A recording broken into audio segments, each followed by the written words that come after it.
Tēnā no tātou katoa. Nau mai, hara mai, ki te whare kōrero o Tūhourangi. The stories you're about to see and hear provide a glimpse into the history of our tribe, Tūhourangi. And as with all stories, there are variations, all of which have their own validity. These are the stories that have been handed down to us, and it is our pleasure to share them with you.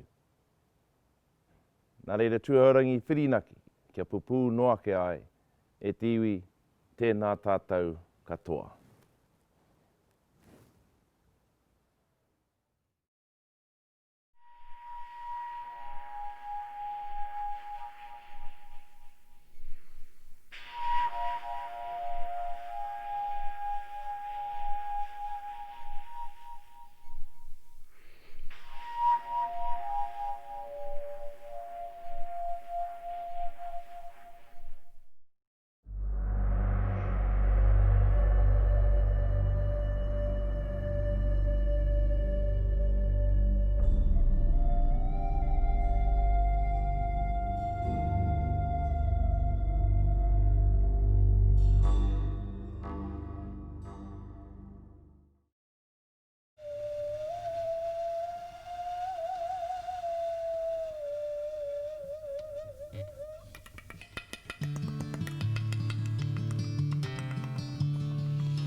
Our ancestor Apu Moana was the first one to get control of this lake and the surrounding lakes. And he did that because he became involved, asked to be involved in a series of battles back in Rotorua between early tribes, one called Ngāti Tangaroa Mihi, and they had asked him to come to fight on their side.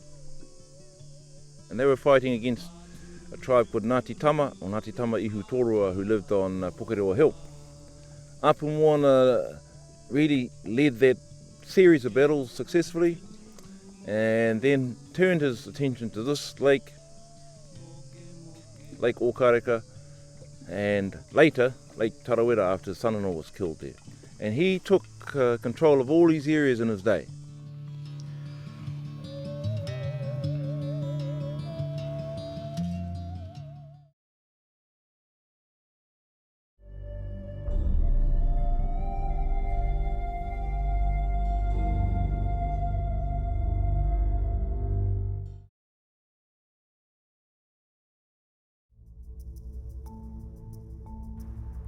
Some generations later, a chief from Ngāti Raukawa called Rahurahu conquered Orake Korako,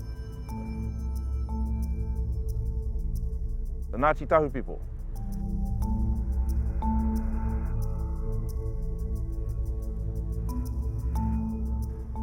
Then he moved up to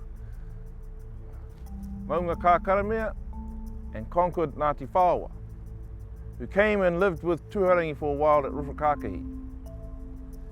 It was then that the descendants, the grandchildren and great-grandchildren of Apu Moana arose and fought with Ngāti Whāua to vanquish Rahurahu.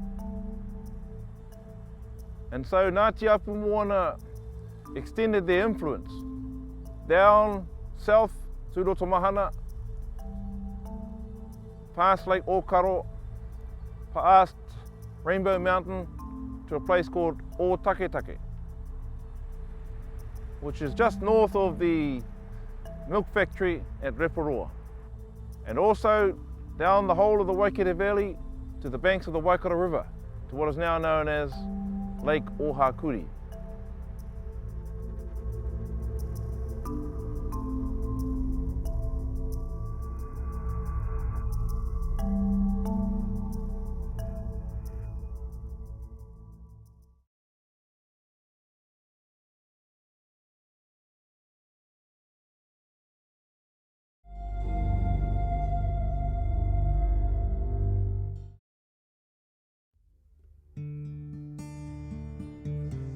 This is our island Motutawa. It's actually the second island named Motutawa, the first being over in Rotoiti. And it was a place where all the main sub-tribes of Tūhourangi lived. Some of them, not all of them, being Ngāti Wāhiao, Ngāti Uruhina, Ngāti Tāwi, Ngāti Hinamihi. They all lived upon Motutawa from the time of Wāhiao coming to exact revenge for the murder of his father, Umukaria.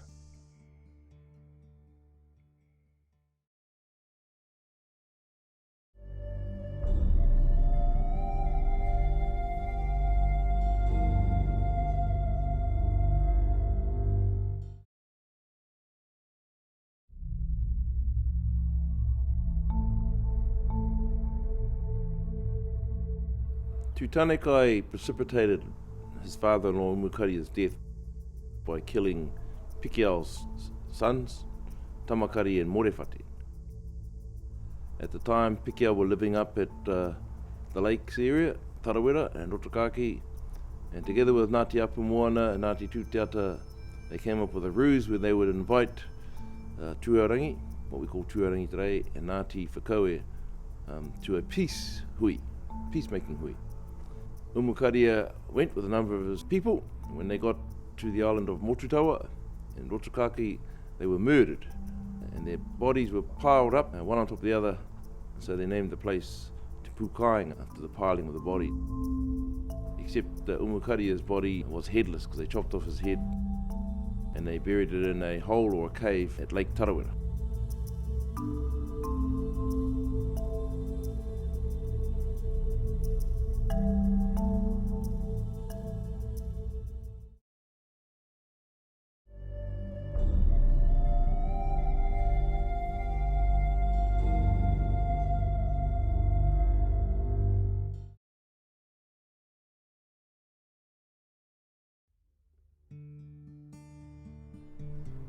Fortunately, Tūhourangi didn't go over with the Umukaria, nor did Wāhiao, and when some of the survivors came back to Rotorua, both Tūhourangi and Wāhiao raised war parties to take their revenge upon those tribes, and they went over, attacking first the pa of Te Whakahoronga at Rotokakahi, then Motutawa, which they found empty. They went from there to Lake Tarawera, to Tawaroa, which was empty, and then down to the northwest end to Tūhourangi, which was also empty. Because at the time Ngāti Apumoana had decided that the best chance of defending their pa would be upon the peninsula called Maura.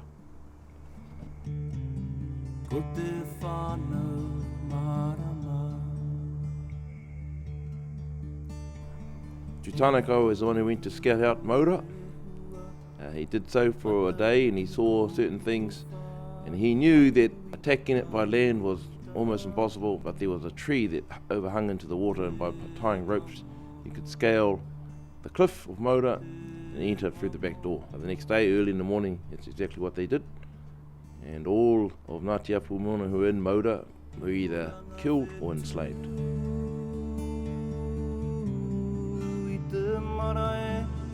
And that's how Tūhourangi came to conquer Rotokakahi and Tarawera.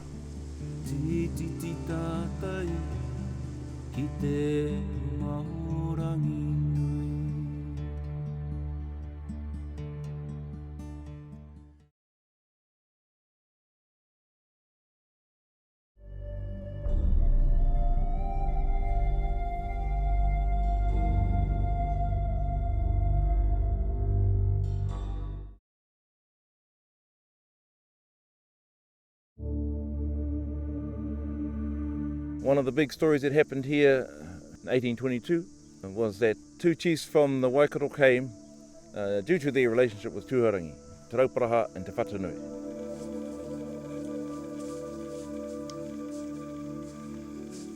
And it's said that Te Whatanui had been grieving over some relations who had been killed at Thames by the Ngāpuhi armies led by Hongiheka.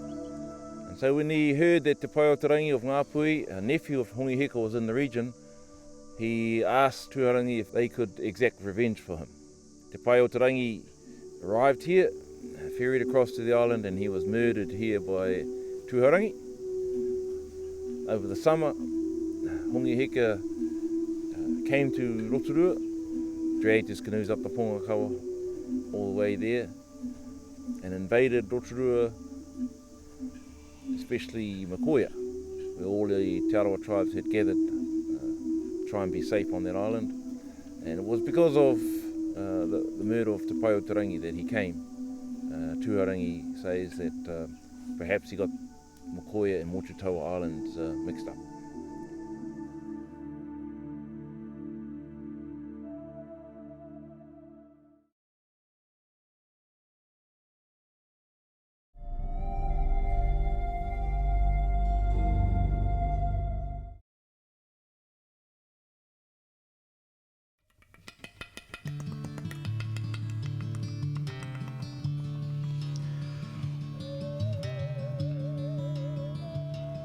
One of the many battles fought between Ngāti Whakaue and Tūhourangi was in Te Whakahoronga, the pā behind me. It was because Tūhourangi gave land at Waipa to the first Catholic priest. And even today, if you go down the Waipa Road, the northern side is all Ngāti Whakaue and the southern side is Tūhourangi, so it's very much an area of contention. But they came here, did battle, and it was a whole series of battles from the signing of the Treaty of Waitangi onwards, 1840 through to 1870. And it was in 1870 onwards that a split occurred where Tūhourangi decided to settle in Strength Tarawera, and Ngāti Wāheo decided to move to Parekarangi and later to Whakarewarewa.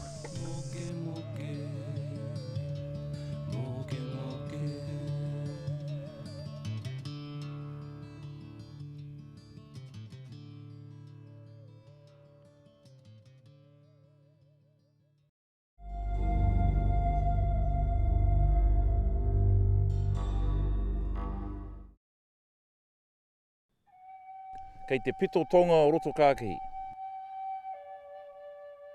Te wāhia kia nei ko kai te riria.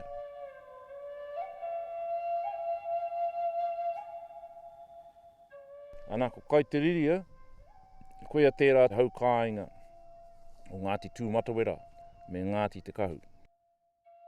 Tūmatawera, tērā o ngā tūpuna i ahu mai i mā tātua waka. Ana ka tau mai ki konei ka moi te o ngā uri o Ngāti Whakaue. Engari, ōna uri ka piri atu ki a Tūhourangi. I nai nei, ka kia e mātau he hapu no Tūhourangi a Ngāti Tūmatawera.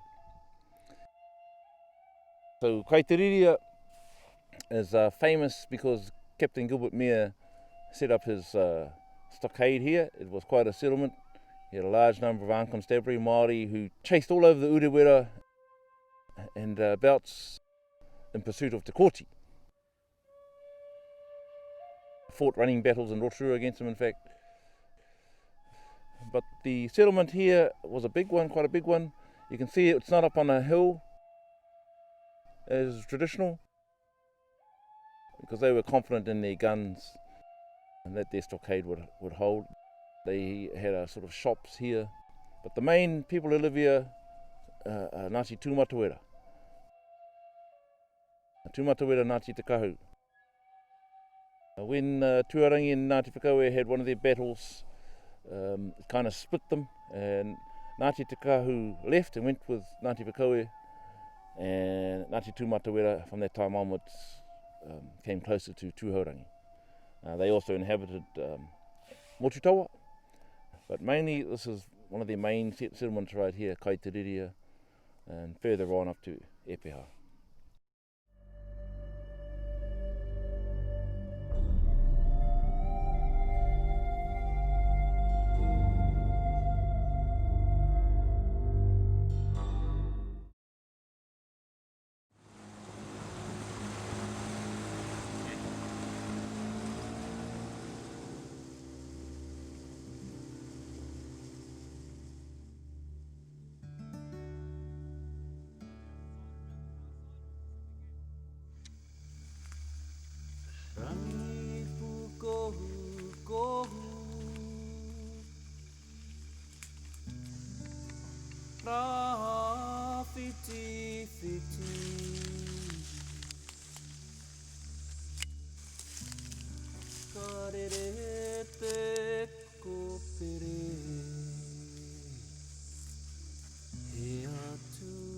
So the stone food storage pit behind me has been purposely built here in Epiha, Ephesus.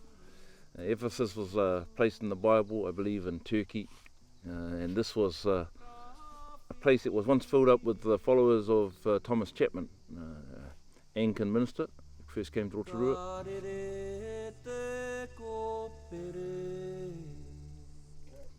They only abandoned this place because of a